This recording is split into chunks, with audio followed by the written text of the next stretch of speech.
Hello everyone, I am Alok and you are watching smart maths. এবং আজকের এই ভিডিওতে আমি নিয়ে এসেছি তোমাদের জন্য কম্বাইন্ড হায়ার সেকেন্ডারি লেভেল অর্থাৎ সিএইচএসএল 2019-এর প্রিলিমিনারি পরীক্ষার থেকে ম্যাথের কোশ্চেন্সের সলিউশন। এবং আজকের যেটা হচ্ছে সেট নাম্বার 7, ঠিক আছে। সেট নাম্বার 7-এর মধ্যে আমরা যেটা করতে চলেছি সেটা হচ্ছে এক্সাম ডেট 14 তারিখ 14ই অক্টোবরের প্রথম শিফট, ফার্স্ট শিফটে 10টা থেকে 11টার যে কোশ্চেন পেপারটা ছিল সেটা 6টা শিফটের অলরেডি আমি তোমাদেরকে দিয়েছি এর আগের। এবং এটা হচ্ছে 7 নাম্বার সেট এবং 7 নাম্বার শিফট কত তারিখের?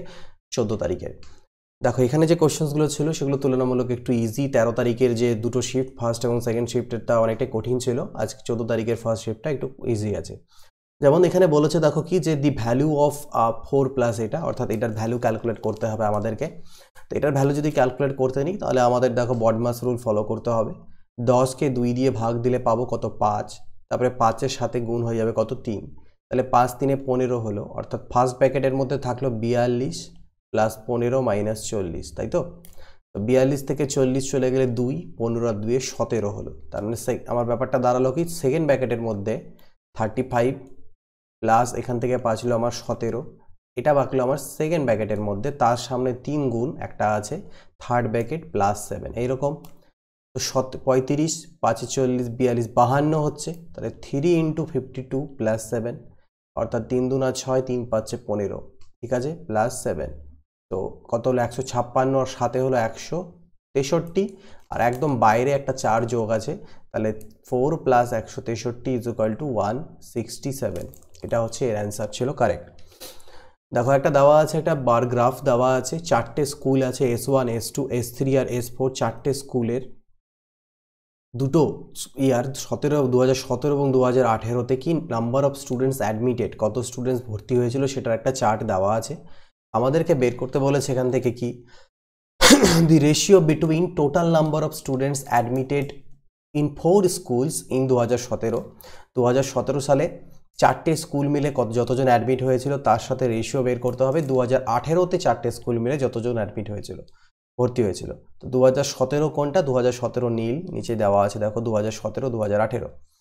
তার মানে 250, আর এদিকে 200 200 400, 50 আর 40 490 হয়ে গেল, প্লাস 200 মানে 690, 6 আর 300 990 ইস টু 2018-তে হয়ে যাচ্ছে কত দেখো? 300 300 680 হয়ে গেল এখানটায়। তারপরে 780, 830, তাহলে 1030 আর 50 1080, ঠিক। এটা 2017-তে আর এটা হচ্ছে 2018-তে। তো কাটাকাটি করলে এই কাটলো, 9 দিয়ে কাটলে 9 11-তে 99, 9 1-এ 9, 9 2 18, 11:12, এটা হচ্ছে রেশিও। ওটারই আবার দেওয়া আছে what is the average number of students admitted to all schools in 2018। 2018 সবগুলো স্কুল মিলে অ্যাভারেজ স্টুডেন্ট কত অ্যাডমিট হয়েছিল? তো 2018-তে আমরা দেখলাম 1080 জন টোটালিতে ভর্তি হয়েছিল, টোটাল 1080 আর 1 2 3 4, ঠিক না। 2018-তে কি বলেছে? What is the average number of students admitted to all school, সবগুলো স্কুল মিলে 2018-তে 1080 জন। কটা স্কুল আছে? 4টা। 4 দিয়ে ভাগ দেবো, 4 2 8, হাতে থাকলো কত? 7 8 2 28 হলো, 4 7 28, 270 জন ভর্তি হয়েছিল গড়ে। তারপরে আছে a boat covered a distance of 15 kilometre upstream in 5 hours, অর্থাৎ স্রোতের প্রতিকূলে, আপস্ট্রিম মানে SU, স্রোতের প্রতিকূলে গতিবেগ কত হবে? গতিবেগ ইজ ইকুয়াল টু অতিক্রান্ত দূরত্ব 15 কিলোমিটার, সময় লাগে 5, তার মানে 3 কিলোমিটার প্রতি ঘন্টা, এটা স্রোতের প্রতিকূলে তার গতিবেগ। আর স্রোতের অনুকূলে অর্থাৎ ডাউন স্ট্রিমে 42 কিলোমিটার যায় 6 ঘন্টাতে, তাহলে স্পিড হচ্ছে 7 কিলোমিটার পার আওয়ার। আমাকে স্রোতের গতিবেগ বের করতে বলেছে, স্পিড অফ স্ট্রিম। স্রোতের গতিবেগের ফর্মুলা কি হয়? SD মাইনাস SU বাই 2, তার মানে 7 মাইনাস 3 বাই 2, 7 থেকে 3 গেলে 4, 4কে 2 দিয়ে ভাগ দিলে 2, তো 2 কিলোমিটার প্রতি ঘন্টা। If the cost price of a book after 10% discount is এত, then the mark price of the book কত হবে? তো 10% ডিসকাউন্ট দেওয়ার পর এটা দাম হচ্ছে, তার মানে অরিজিনাল দাম, অর্থাৎ 100%-এর মান কত হবে? তো 10% ডিসকাউন্ট দেওয়ার পর মানে হচ্ছে 90%-এর মান যদি এটা হয় তাহলে 100%-এর মান কত? তো 9 5 45, 9 4 36, 54 10 হচ্ছে 540 টাকা। তো এটাই হচ্ছে ব্যাপার। Tap A can fill a tank in 20 hours, tap A একটা ট্যাঙ্কে 20 ঘন্টাতে ভর্তি করতে পারে। ট্যাপ বি সেটাকে 30 ঘন্টায় ভর্তি করতে পারে। তাহলে টোটাল ট্যাঙ্কের ক্যাপাসিটি যদি আমি 60 নিই, এই দুটো লসাগু, তাহলে 20 × 3 = 60 আর 30 × 2 = 60, অর্থাৎ এ ট্যাঙ্কটা 1 ঘন্টাতে 3 ইউনিট আর বি ট্যাঙ্কটা 1 ঘন্টায় 2 ইউনিট ভর্তি করতে পারবে। বলছে একসাথে কাজ করলে কত সময় লাগবে ট্যাঙ্কটা ভর্তি হতে। একসাথে এরা 1 ঘন্টায় করে 5 ইউনিট, তাহলে 60 ইউনিট করতে এদের সময় লাগবে 12 ঘন্টা। তারপরে আসো, the length and breadth of a cuboid are increased by 10% and 20% respectively, and its height is decreased by 20%, percentage increase in the volume. একটা সমকোণী চৌপল বা কিউবয়েডের বা আয়ত ঘনকের দৈর্ঘ্য আর প্রস্থকে যথাক্রমে এত পার্সেন্ট বাড়িয়ে দেওয়া হয়, কিন্তু উচ্চতাকে কমিয়ে দেওয়া হলো এত পার্সেন্ট। আলটিমেটলি তার আয়তনে কি চেঞ্জ আসবে? তো 10% মানে হচ্ছে 1/10, 20% মানে হচ্ছে 1/5, তাই না? 20% মানে 1/5। তো দৈর্ঘ্যকে আমি 10 থাকলে বাড়িয়ে করেছি 1, বাড়িয়েছি 11 হয়ে করা হয়েছে। প্রস্থকে 5 থাকলে, আগে 5 থাকলে 1 বাড়িয়ে 6 করা হয়েছে। কিন্তু উচ্চতাকে আগে 5 থাকলে 1 কমিয়ে দিয়ে 4 করা হয়েছে। 20% কমানোর অর্থই হচ্ছে 5 থাকলে 1 কমানো। এবার এখানে চাইলে কাটাকাটি করতে পারি, 2 × 2 = 4, 2 × 5 = 10, কিন্তু কাটাকাটির সময় একটা নিয়ম মনে রাখতে হবে, উপর এরকম কাটাকাটি হবে না, এগুলোর মধ্যে কাটাকাটি হবে না আর এগুলোর মধ্যে কাটাকাটি হবে না, বাকি কোনাকুনি পাশাপাশি কাটাকাটি করা যেতে পারে। 5 × 5 = 25, 5 হলো 125, আর 66 2 হলো 132। তাহলে এটা হচ্ছে আগের ভলিউম, কারণ ভলিউম মানে আমরা জানি দৈর্ঘ্য ইন্টু প্রস্থ ইন্টু উচ্চতাই হয়, তো সমকোণী চৌপলের ক্ষেত্রে এটা হচ্ছে আগের ভলিউম আর এটা হচ্ছে নতুন ভলিউম। কত বাড়লো? 7 ইউনিট বাড়লো। তাহলে 7 ইউনিট বাড়লো কতর মধ্যে? 125-এর মধ্যে ইন্টু 100%। তাহলে 25 × 4 = 100, 25 × 5 = 125, 28/5%, মানে 5 × 5 = 25, 5 × 4 = 3/5% বৃদ্ধি পেয়েছে, 5 × 4 = 3/5%। Two tangents AP and AQ are drawn to a circle. একটা বৃত্ত আছে, এই বৃত্তের মধ্যে দুটো ট্যানজেন্ট AP আর AQ ড্র করা হয়। A থেকে নিয়ে P আর A থেকে Q ড্র করা হয়। এর সেন্টারটা হচ্ছে O, ঠিক আছে? তো AP হচ্ছে 12, A থেকে P বলছে 12, আর PAQ এই গোটা কোণটা বলছে 60 ডিগ্রি। তাহলে এই কর্ডটা মানে এই যে PQ এর দৈর্ঘ্য কত? দেখো, O থেকে P যদি যুক্ত করো, এটা ব্যাসার্ধ, এটা হচ্ছে আমার ব্যাসার্ধ। আর ও থেকে যদি আমি এ যুক্ত করে দিই, এই ট্যানজেন্টের এই যে স্পর্শকের এখানে একটা উপপাদ্য, ফর্মুলা, থিওরেম, প্রপার্টি যাই বলো না কেন থাকে, সেটা কি হচ্ছে? দেখো, প্রথম কথা, এইটা তো আমার 90 ডিগ্রি, এই কোণটা আমার 90 ডিগ্রি, কারণ এটা লম্ব হয়। যদি জ্যায়ের উপরে, কোনো বৃত্তের জ্যায়ের উপরে কেন্দ্র থেকে যদি আমরা টানি, লম্ব টানি, মানে এটা যদি টানো এখান থেকে জোরে দাও, তাহলে এইটা লম্ব হবে ওর উপরে, ঠিক আছে? এটা প্রপার্টি আছে, এটা 90 ডিগ্রি আসবে, লম্বই হয়। এবার গল্প হচ্ছে, এটা তাহলে একটা আমার সমকোণী ত্রিভুজ হয়ে গেল, যার এটা 12 আর এটা এই কোণটা, এবং এই কোণটা অর্ধেক হয়ে যাবে 30 ডিগ্রি। এগুলো পুরো প্রপার্টি আছে, সিমিলারিটি করাও যেতে পারে, এই দুটো ত্রিভুজ সিমিলার হয়, সেই জন্য এটা বা সর্বসম হয়ে যায়। তো সেক্ষেত্রে এখানটায় এটা 30 ডিগ্রি হয়। তো এইটা যদি 30 ডিগ্রি হয় আর এটা 90 ডিগ্রি, তাহলে এটার মান কত হবে? তো আমরা ত্রিকোণমিতি অ্যাপ্লাই করবো, এখানে ট্রিগোনোমেট্রি অ্যাপ্লাই করে আমরা বের করতে পারি। ট্রিগোনোমেট্রি যদি অ্যাপ্লাই করো, তাহলে ট্রিগোনোমেট্রি অনুযায়ী আমি বলেছি এর আগে তোমাদের যে অতিভুজ, এটা অতিভুজের যে মান হয় সেটা 30 ডিগ্রির বিপরীত বাহুর ডবল হয়। তাহলে 30 ডিগ্রির বিপরীত বাহুর ডবল, এটা 12 আছে, তার মানে এই বাহুটার মান 6, এই বাহুটার মান আসবে 6। এখানে অনেকে ট্যান থিটা ধরে করতে পারে, সাইন থিটা ধরে, দরকার নেই, মনে রাখবে 30 ডিগ্রির বিপরীত বাহুর যেটা মান, অতিভুজের মান, তার ডবল হবে। এটা 12 আছে, তাহলে এটা 6 হবে, অর্থাৎ এইটুকুটা 6 হবে, পি থেকে এই অবধি 6। একই রকমভাবে এই দিকেরটাও 6 হবে। তাহলে টোটাল কর্ডটার দৈর্ঘ্য হয়ে গেল 6 আর 6 যোগ করলে 12, তো 12 সেন্টিমিটার। দেন আসছে এইটার ফর্মুলা। তো এটা দেখতে পাচ্ছ, গোটাটাকে মনে মনে যদি আমি এক্স ভাবি, এটাকে গোটাকে মনে মনে ওয়াই ভাবি, তাহলে x² - y² আছে, অর্থাৎ একবার x + y হবে আর একবার x - y হবে। তো এখানে x + y যখন করবে তখন কি হবে? x বলতে এটা, প্লাস y বলতে এইটা, আর মাইনাস যখন করবে তখন x বলতে এইটা, মাইনাস y, মাইনাস যখন করতে নিছো তখন মাইনাস দিয়ে গুণ হয়ে এটা কিন্তু +2b হবে। তাহলে এবার এখানে যদি দেখি 2b কাটা, অর্থাৎ 2a পাচ্ছি, আর এখান থেকে a কাটা 4b পাচ্ছি, তাহলে 4 দুনা 8ab, কত পেলাম আমরা? 8ab। If 2x³ + ax² + bx - 2 leaves the remainder 7 and 0 when divided by এত and এত respectively, then the values of a and b. এইটাকে যদি 2x - 3 দিয়ে ভাগ দাও, ভাগশেষ থাকবে 7, আর এইটা দিয়ে ভাগ দিলে ভাগশেষ 2। তো মনে রাখবে এ এক্স মাইনাস বি দিয়ে ভাগ দিলে মনে করো না এফ অফ এক্স একটা কোনো পলিনোমিয়াল আমাদের এরকম দেওয়া আছে, ওটাকে যদি এ এক্স মাইনাস দিয়ে ভাগ দিই তাহলে যেটা ভাগ শেষ হয় সেটা হবে B by F of B by A. আর যদি মনে করে নাও x minus a x plus a দিয়ে ভাগ দিচ্ছ কোনো পলিনোমিয়ালকে এফ অফ এক্সকে, তাহলে যেটা ভাগ শেষ হবে সেটা হয়ে যাবে এফ অফ মাইনাস এ। তাহলে এখানটায় আমি প্রথমে যদি এটা দিয়ে ভাগ দিই তাহলে ভাগশেষটা হওয়া উচিত 3/2। এফ অফ 3/2 মানে এক্সের জায়গায় আমাকে 3/2 বসালে সেটা 0 আসবে, ঠিক আছে। এফ মানে 0 বলবে না, ভাগশেষ সেটা আসবে। তো প্রথম ক্ষেত্রে এখানে ভাগশেষটা 7 বলা আছে আর এখানকার ভাগশেষটা 0 বলা আছে। তো আমি এফ অফ বি বাই এ যদি করি মানে এক্সের জায়গায় যদি বি বাই এ বসিয়ে দিই তাহলে বি বাই এ বলতে এখানে তো 3/2, তাহলে 3/2 whole cube plus a into 3/2 whole square plus b into 3/2 minus 2 is equal to 7। এটা একটা। এখান থেকে দেখো 3 কিউব 27, 27 দুনা 54, আমি একেবারে করছি 54 বাই হবে তোমার 8, 2 কিউব 8, 3 স্কোয়ার 9a বাই হবে 4, আর এখানটায় হবে 3b/2। আচ্ছা 2 যদি ওপাশে যায় তো 7 আর 2 কত হয়ে গেল আমার 9 হয়ে গেল, 7 আর 2 9। এবার দেখো এখানে আমি যদি লসাগু করে দিই লসাগু হয়ে যাবে আমার 8, তাহলে উপরে বাঁচলো 54, 4 2 8 মানে 2 নং 18a, আর 2 4 8 মানে 4 3 12b ইজ ইকুয়াল টু 9। আচ্ছা এবার আমি এখানে এক কাজ করি, দেখো উপরের থেকে আমার 3 কমন যাচ্ছে, এক কাজ করো 54 থাকুক, 54 প্লাস 18a প্লাস 12b থাকুক, 8 9 72। এবার এখান থেকে আমার দেখো 6 আমি কমন নিতে পারি, 6 কমন নিলে হবে 6 9 54, 6 3 18a, 6 2 12b is equal to 6 12তে সরি 72টা থাকলো, 6 দিয়ে কাটলে 6 12তে 72, অর্থাৎ আমি পেলাম 3a প্লাস 2b।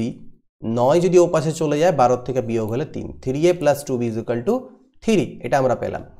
আর এখানে যদি আমি দেখি পরেরটাতে যখন আমি এটা দিয়ে ভাগ দিচ্ছি তখন ভাগশেষ হওয়া উচিত মাইনাস এ, তাহলে 2 ইন্টু মাইনাস এ বলতে এখানে মাইনাস 2 তার হল প্লাস এ ইন্টু মাইনাস 2 এর square plus b into minus 2 is equal to এটার ভাগশেষ 0 বলা আছে। তো মাইনাস 2 এর হোল কিউব মানে -8 ইন্টু 2 মানে -16, এটা তো মাইনাস এর স্কোয়ার প্লাস হয়ে যাবে 2 এর স্কোয়ার 4a। এখানে পেলাম আমি কত -2b, -2 ইজ ইকুয়াল টু 0। তাহলে দেখো 4a মাইনাস 2b, -16 আর -2 হচ্ছে -18, ওটা ওপাশে গেলে +18 হলো।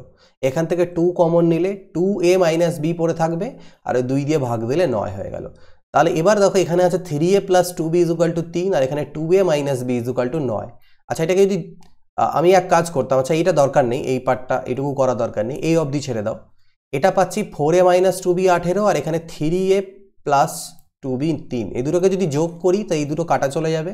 7a ইজ ইকুয়াল টু 21, অর্থাৎ a এর মান আসলো 3, a এর মান 3 পুট করে দাও এখানে, 3 3 9, তার মানে 2b is equal two 3 minus 9 মানে -6, তাহলে b ইজ ইকুয়াল টু 2 দিয়ে ভাগ দিলে -3, তাহলে a এর মান আমি পেলাম 3 আর b এর মান পেলাম -3, ওটাই আমাকে বের করতে দিয়েছিল a আর b এর ভ্যালুগুলো।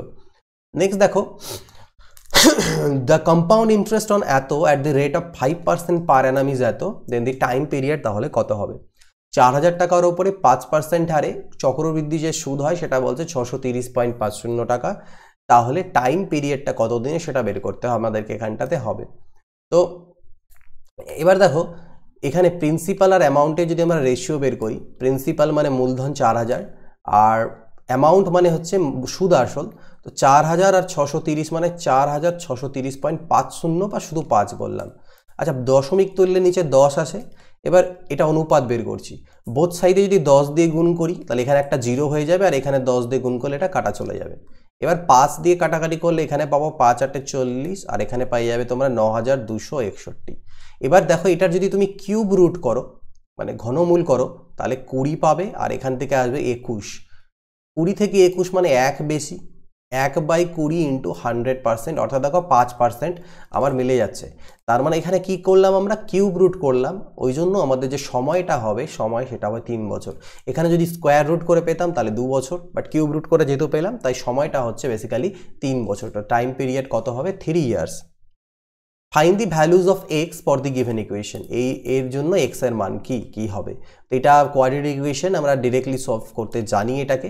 তো কিভাবে করে সলভ করতে হয় দেখো, এখানে 3 দুনা 6 আর এখানে আছে 5, তো 6 1 কে 6 আর 6 থেকে 1 বাদ দিলে হয় 5, তাহলে আমাদের চাইলে তোমরা ভেঙে করতে পারো, আমি ভেঙেও দেখিয়ে দিচ্ছি, বাট একবারে ডিরেক্টলি যদি আমি এখানে করতে নিই তাহলে আমার অ্যান্সারগুলো হবে x ইকুয়াল টু -6/3 আর একটা হয়ে যাবে 1/3। তার মানে হচ্ছে বেসিক্যালি -2,1/3 অর্থাৎ বি নাম্বারটা। বাট একটু ভেঙে দেখে নাও যারা বুঝতে পারলে না। এটা 3x স্কোয়ার, 5x এর জায়গায় আমি লিখলাম 6x - x, 5xই হবে ওটা। প্রথম দুটোর থেকে 3x কমন নিলে পাবে x + 2, -1 কমন নিলে পাবে x + 2, x + 2 দুটোই আছে, তো x + 2 আমি কমন নিলাম, এখানে পেলাম 3x - 1 = 0। তাহলে এখান থেকে একবার পাবে তুমি x + 2 = 0, আর একটা পাবে 3x - 1 = 0, অর্থাৎ x = -2 পাবে, আর এখান থেকে x পাবে 1/3। তাহলে ওটাই আমরা পেলাম -2 আর 1/3। Which are the 2 nearest numbers to এত divisible by 9।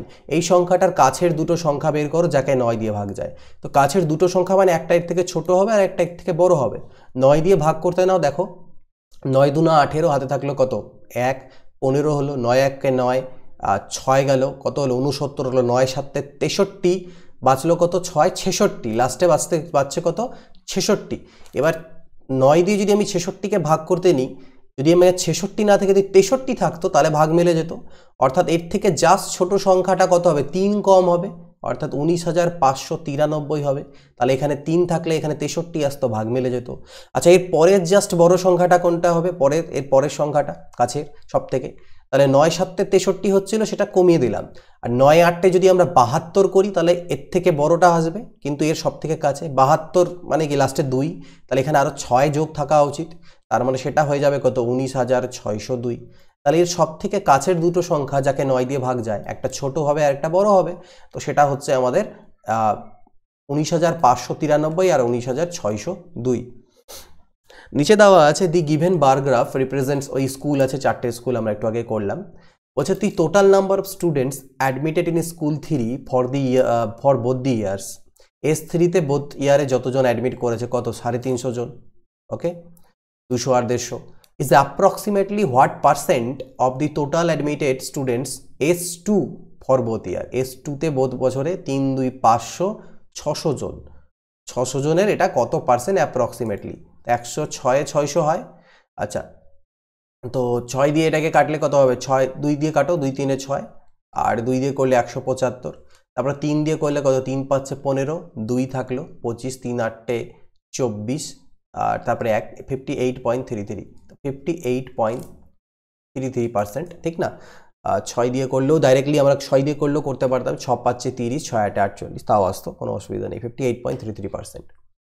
If sec theta and sin theta are the roots of the equation, then the value of k। তো মনে রাখবে যে যদি কোনো equation ax square plus bx plus c equal to 0 আকারে হয়, আর এর দুটো রুট মনে করে নাও আলফা আর বিটা হয়, তাহলে সেক্ষেত্রে আলফা প্লাস বিটা কোয়াড্রেটিক ইকুয়েশনের এটা চ্যাপ্টার, তো স্থানাঙ্ক জ্যামিতি বলতে পারো। তো বীজদ্বয়ের সমষ্টি হয়ে যায় -b/a, আর বীজদ্বয়ের যে গুণফল সেটা হয়ে যায় c/a, বোঝা গেছে।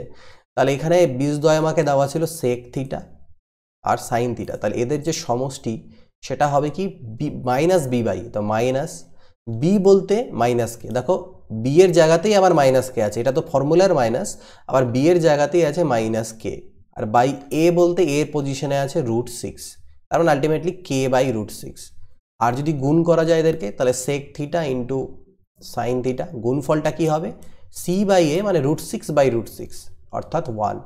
এবার সেক বলতে কি 1/cos, তার মানে sine theta by cos theta is equal to 1, sine theta by cos theta মানে ট্যান থিটা হয়, ট্যান কত ডিগ্রির মান 1 হয় 45 ডিগ্রি, তার মানে থিটার মান 45।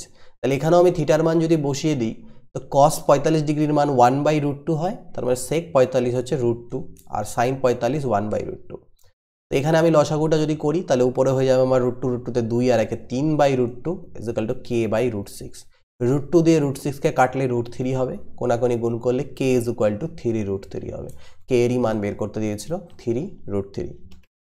Two tangents AP and AQ are drawn to a circle with center O from an external point A। একই রকম ভাবে এক্সটার্নাল পয়েন্ট A থেকে দুটো AP আর AQ ড্র করা হয়েছে, এটা স্পর্শক হবে AP আর AQ, জাস্ট ছুঁয়ে যাবে। PAQ এটা বলছে 70 ডিগ্রি, আর বলছে AOP কত, AOP এর মান বের করো। AOP মানে এটা যদি আমার O কেন্দ্র হয় তাহলে AOP, A থেকে OP। তো মনে রাখবে এই যে স্পর্শকগুলো হলো, আর এখানে এই যে কেন্দ্র থেকে এর উপর যে আমি টানলাম যে এই স্পর্শবিন্দু, এগুলো 90 ডিগ্রি হয় সবসময়, লম্ব থাকে। এটা 90। এবার APOQ একটা চতুর্ভুজ, চতুর্ভুজের চারটে কোণের সমষ্টি 360 হয়। 90 180 অলরেডি হয়ে গেছে। তাহলে এটা আর এই গোট্টা কোণটা মিলে 180 হওয়া উচিত। এটা 70 হলে গোট্টা কোণটা 110। আবার এই কোণ দুটো সমান সমান হবে। এগুলো জ্যামিতিতে করার আমি যে চেষ্টা করবো পরবর্তীতে যদি টাইম হয় তোমাদের করানোর। তো এই দুটো আবার সমান সমান হয়, কারণ এই দুটো ত্রিভুজ যে আছে তারা সর্বসম প্রমাণিত হয়ে যাবে। তাই এইটা আমি যদি 110 হয় তাহলে 55 ডিগ্রি, এটা 55, এটা 55। তো AOP এর মান বলেছিল ওটা আসবে 55 ডিগ্রি। cos x এর মান এটা হলে পরে এটার ভ্যালু কত হবে? তো cos x basically cos x, তো আমি একটা ত্রিভুজ ড্র করে নিলাম সমকোণী, এই কোণটাকে x বলছি। x কোণের সাপেক্ষে cos মানে ভূমি বাই অতিভুজ হয়, অর্থাৎ এটা 24, এটা 25। এটা 24, এটা 25 হলে এটা 7 হবে, কারণ তাহলে এটা কমপ্লিট হবে পাইথাগোরিয়ান ট্রিপলেট। 7 এর স্কোয়ার 49, 24 এর স্কোয়ার 576, যোগ করলে 625 হয়, যেটা 25 এর স্কোয়ার হয়, তো মিলে যাচ্ছে। তাহলে আমাকে cot x বলেছে। cot মানে কি? ভূমি বাই লম্ব। তো ভূমি হচ্ছে 24 আর লম্ব হলো 7। আর cosec x মানে কি? অতিভুজ বাই লম্ব, তাহলে 25/7। তো লসাগু 7 হলো, ওর উপরে হয়ে গেল 49, তার মানে 7ই আসলো এটার ultimately answer. The cost price of 12 pence, cost price of 12 pence is equal two selling price of 8 pence। তাহলে প্রফিট কত? তো CP/SP ইজ ইকুয়াল টু হচ্ছে আমার 8/12, অর্থাৎ 4 2 8, 4 3 12। কস্ট প্রাইস যদি 2 হয়, সেলিং প্রাইস হচ্ছে 3, প্রফিট হলো 1 টাকার, 2 থেকে 3। Profit divided by cost price into 100%, এটাই হচ্ছে প্রফিট পার্সেন্টেজ, অর্থাৎ 50%-এর প্রফিট।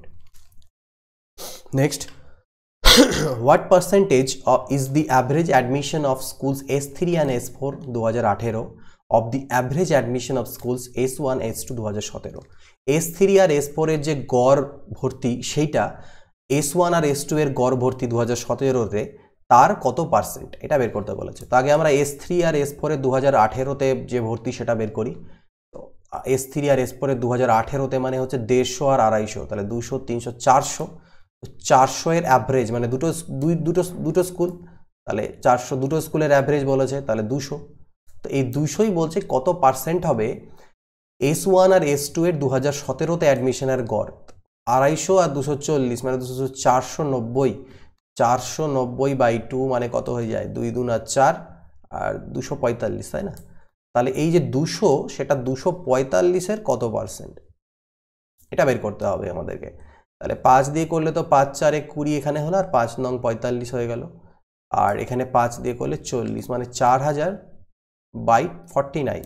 49 দিয়ে যদি আমরা করি 8 দিয়ে, দেখো 8 নং 72, 2 থাকলো 7, 8 4 32 আর 7 39, 392, 8 80 নামলো, 49 একে 49, অর্থাৎ 81.9 এর পরে 1 10, 9 এর পরে 1 10, 4 একে 5 আর 3 8, মিলছে না, দশমিক দিয়ে শূন্য নিতে হবে। 6 নং 54, 4 থাকলো 5, 6 4 24 আর 5 29, মানে 81.6 এর কাছাকাছি। এটাই হচ্ছে 81.63%, এটা হয়ে যাবে অ্যান্সার। x/y 3:2 হলে আর x+y 90 হলে এটা রেশিও কত? এখানে এই x+y 90 এটা কোনো কাজেরই নয়, এটা কোনো প্রয়োজনই পড়বে না, যেহেতু আমাদের অনুপাত বের করতে দিয়েছে। x/y এর মানগুলো এখানে বসিয়ে দিলেই হয়ে যাবে, এটার কোনো দরকারই নেই এখানটাতে। ঠিক আছে, x এর মান 3 মেনে নাও আর y এর মানকে 2 মনে করে এখানে বসিয়ে দাও, তাহলে 7। x এর মান 3, y এর মান 2, x এর মান 3 আর y এর মান 2, 3 থেকে 2 গেলে 1, তাহলে 7 1 7 আর 3 আর 2 5, 7:5। In an equilateral triangle, the value of each exterior angle, একটা সমবাহু ত্রিভুজের প্রতিটি বহিঃকোণের মান কত? দেখো সমবাহু ত্রিভুজের অন্তঃকোণগুলোর মান প্রতিটা 60 ডিগ্রি করে হয়, তাহলে এর যে বহিঃকোণটা কত হবে? আমরা জানি এটা যদি 60 হয় তাহলে বাকিটা কত? 120, কারণ টোটালটা মিলে 180 হওয়া উচিত, একটা সরল রেখা, তাহলে এরকম 120, যতগুলোই টানো না কেন ও 120 হবে, সব বহিঃকোণগুলোর মান যেগুলো হবে 120 করেই আমাদের আসবে। তারপরে বলছে the radius of a circular cylinder is 5 cm and its height is 14 cm, then the volume of the cylinder, তো সিলিন্ডার মানে লম্ববৃত্তাকার চোঙ, হাইট দেওয়া আছে আমাকে 14 আর এর যে রেডিয়াস সেটা দেওয়া আছে 5, তাহলে ভলিউম কত? তো ভলিউম কি ফর্মুলা কি হয়? πr² h হয়। পাই বলতে 22/7 হয়, রেডিয়াস তো 5 দেওয়া আছে, তাহলে 5 স্কোয়ার, আর উচ্চতা 14 দেওয়া আছে। 7 দুনা 14, 5 স্কোয়ার 25, 25 দুনা 50, তাহলে 22 ইন্টু 50 মানে 1100 হবে। 0 আসলো এখানটায়, 5 দুনা 10 শূন্য থাকলো 1, 1100। তো this is answer. 6 years ago, the average of the ages of Rabi, Mohan and Gobind. Rabi, Mohan আর গোবিন্দের বয়সের গড় ছিল 32। তাহলে তিনজনের গড় 32 হয়, সমষ্টি ছিল 96 আজ থেকে 6 বছর আগে। তাহলে প্রেজেন্টে বর্তমানে এই সমষ্টিটা কত হবে? প্রত্যেকের 6 বছর করে বেড়েছে, তার মানে 96 প্লাস 6 3 18, 8 আর 6 14, 4 থাকলো কত 1, 9 1 10 আর 1 11। তাহলে প্রেজেন্টে এই তিনজনের বয়সের সমষ্টি 114। এবার বলছে শ্যাম জয়েন করলো তাদেরকে এখন, the average ages of all the four of them is 36 years. এখন চারজন শ্যাম জয়েন করাতে বর্তমানে চারজনের বয়সের গড় হচ্ছে 36। তাহলে চারজনের বয়সের গড় 36, তাহলে টোটাল হবে কত? 4 24 4, 144। তার মানে বর্তমানে চারজনের বয়সের সমষ্টি 144 আর এদের তিনজনের বয়সের সমষ্টি 114। তার মানে শ্যামের বর্তমান বয়স কত হবে? এটা বাদ করে দিলে 30 বছর। এটাই হচ্ছে answer. The areas of two similar triangles are এত এত. If the altitude of the smaller triangle is এত, then the altitude of the bigger triangle. এটা মনে রাখবে, দুটো যদি ত্রিভুজ থাকে, মনে করে একটা ছোট আছে একটা বড় ত্রিভুজ আছে, বলছে এরা হচ্ছে সিমিলার ট্রায়াঙ্গেল, মানে সদৃশ্য। সদৃশ্য যদি হয়ে যায়, আর এটা অল্টিটিউড মানে এই যে লম্ব আর কি, তো একটা ছোটটার যে অল্টিটিউড সেটা 10 দেওয়া আছে, 10 সেমি, তাহলে এই বড়টার অল্টিটিউড কত? আর এদের ক্ষেত্রফলগুলো দেওয়া আছে, ছোটটার 225 হবে ছোট যেহেতু, আর বড়টার 324। এখানে যে আমাদের সদৃশ্যতা থেকে একটা ফর্মুলা আছে, সেটা হচ্ছে যে মনে করো না বড়টাই আমি নিলাম, এটা অল্টিটিউডকে h মনে করো, তাহলে অল্টিটিউডের স্কোয়ার আর এটার অল্টিটিউডের স্কোয়ার, দুটোর যে হাইট বা অল্টিটিউড মানে লম্ব বলতে পারো, তার স্কোয়ারের অনুপাত সেটা হয়ে যাবে তাদের যে ক্ষেত্রফল আছে তার অনুপাতের সাথে সমান। এইটাই মানে আমি বড়টা বাই ছোটটা করলাম, তো এদিকেও বড়টা বাই ছোটটা হবে। তো দেখো আমি বোথ সাইডে যদি রুট ওভার করে দিই, এদিকেও রুট করে দিই, এদিকেও রুট করি, তাহলে এখানে আমি h/10 পাবো। 324-এর বর্গমূল হয় 18, 225-এর বর্গমূল হয় 15, 5 3 15, 5 2 10, 3 6 18। That means h = 6 2 12। 12 পেয়ে গেলাম, ওটাই পেয়ে গেলাম অল্টিটিউড। আরেকটা যে ট্রায়াঙ্গেল বড়টার সেটার হচ্ছে হাইট হচ্ছে 12 হবে। এবার tan x = 3/2 দেওয়া থাকলে এটার মান কত? তো tan মানে হচ্ছে আমার sin x by cos x 3/2। sin x কে 3 মনে করো, cos x কে 2 মনে করে এখানে বসিয়ে দাও, তাহলে 3 × 3 প্লাস 2 × 2 বাই 3 × 3 মাইনাস 2 × 2। 3 3 9 আর 4 হলো 13, আর এখানে 9 থেকে 4 গেলে 5, 13/5। তো এই আমাদের হয়ে গেল 25টা কোশ্চেন। এটা একটু ইজি সেট ছিল, আগের সেটটা একটু কঠিন ছিল বলে দিতে আগেরগুলো টাইম লেগেছে। যেগুলো ইজি সেট থাকবে সেগুলো ফটাফট তোমরা পেতে থাকবে। আশা করছি বুঝতে পেরেছো। যদি বুঝতে পারো এগুলো সলিউশনসগুলো দেখো, কারণ আগামী যখন CHSL পরীক্ষা হবে তখন এগুলো তোমাদের হেল্প করবে কী ধরনের কোশ্চেন্স আসছে। 2 থেকে 3-4টে শিফট তো একটু কঠিন লেভেলের ছিল, তাতে সেটাতে যারা পড়েছে এবং মোটামুটিও পারফর্ম করতে পেরেছে তাদের নর্মালাইজেশন অনেকটা স্কোর বেড়ে যাবে, ভয়ের কোনো কারণ নেই। কিন্তু যারা এই বাদবাকি মোরওভার এইরকম লেভেলেরই কিন্তু কোশ্চেন্স বেশিরভাগ শিফটগুলোতেই ছিল, এবং আগামী তো এক্সপেক্ট করা আছে এই ধরনের লেভেলেরই থাকবে বেশিরভাগগুলোতে, 1-2তে অনেক সময় কঠিন করে দেয়। তো দেখো পরবর্তী সলিউশনসগুলো আসতে থাকবে। আশা করছি তোমরা স্মার্ট ম্যাথসের টেলিগ্রাম চ্যানেলের সাথে যুক্ত হয়ে নেবে, এবং আমার অপর একটা চ্যানেল আছে AK Insights, যেখানে আমি বিভিন্ন স্টাডি টিপস ট্রিক্স পরীক্ষার স্ট্র্যাটেজি শেয়ার করে থাকি। AK Insights সেটাও সার্চ করে ইউটিউবে জয়েন করে নিতে পারো। পরবর্তী ক্লাসের অপেক্ষা করো। Good bye, take care, knowledge keep practising.